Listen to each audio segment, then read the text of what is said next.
ராணி இவன் உன் மாமியார், இதுதான் உன் வீடு. நீ ஒண்ணு பண்ணு, உன் கழுத்துல இருக்க தாலியை கழட்டி அந்த பண்ணி புருஷனை கொடுத்து விட்டு. ஹலோ, என்ன சொல்லிட்டு இருக்கீங்க? ஆமாப்பா, இவன் தப்பா நடந்துட்டான்ல, இனிமே எப்படி ஒன்னால அந்த பொண்ணோட வர முடியும்? தாலி நீ வாங்கிக்கோ. முத்து, நீ புரிஞ்சுதான் பேசுறியா? நான் நல்லா புரிஞ்சுதான் பேசுறேன். அந்த பொண்ணோட வாழ்க்கையை கெடுத்துட்டான். அப்ப மனசுல வாழ்க்கை கொடுக்கணும். ஏன்னா நீ பூஜை போயிட்டு மஞ்சள் கலர்ல கையை எடுத்து வா. அப்ப மனோஜ் இன்னைக்கு செகண்ட் மேரேஜா? எஸ். எப்ப ராஜா நீ கட்ட தாலி வாங்கிட்டு அப்படியே கிளம்பு. இன்னுமே அண்ணன் வீட்டுக்கு இருக்க, போய் எடுத்து வா. என்ன பேசிட்டு நான் இருக்கீங்க? சொல்றத செய்யனா போ.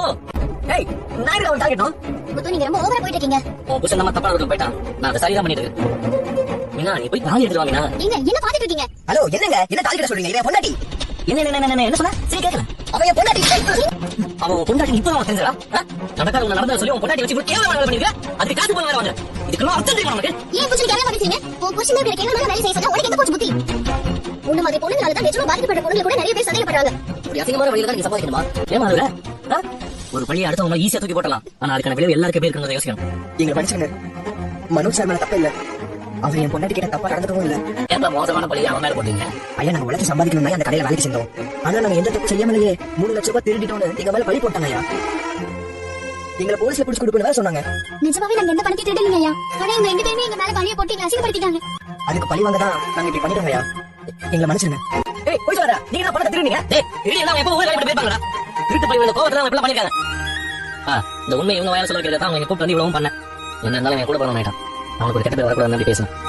சூப்பர் முத்து, அழகா பிளான் பண்ணி அவங்க வாயாலே உண்மையா வர வச்சிட்டீங்க. டேய், ஒரு பிரச்சனை சரி பண்றேன் பேசாக்கிட்டே போனா. இதெல்லாம் கரெக்டா முடிச்சிருக்கேன். டேய் பச்சவனே, ஒரு பேப்பர் பண்ணிட்டு வா. ஏமா ராணி, மனோஜ் உங்ககிட்ட எதுவும் தப்பா எல்லாம் நடந்துக்கல. நான் போய் சொன்னேன். இனிமே இப்பலாம் பண்ண மாட்டேன். எழுது. ஐயா ராஜா, போன் பண்ணு. இந்த வீடியோ கண்ணில டெலீட் பண்ணனும். வீடியோ டெலீட் பண்ணியாச்சு. இந்த வீடியோல கேட்பாங்க ஸ்பா. இனிமே இந்த பிரச்சனை இல்ல பாரு. அடுத்தவங்க நம்ம மேல பழைய போட்டா நம்ம மேல இருக்க நியாயத்தை நம்ம எடுத்து சொல்றோம்.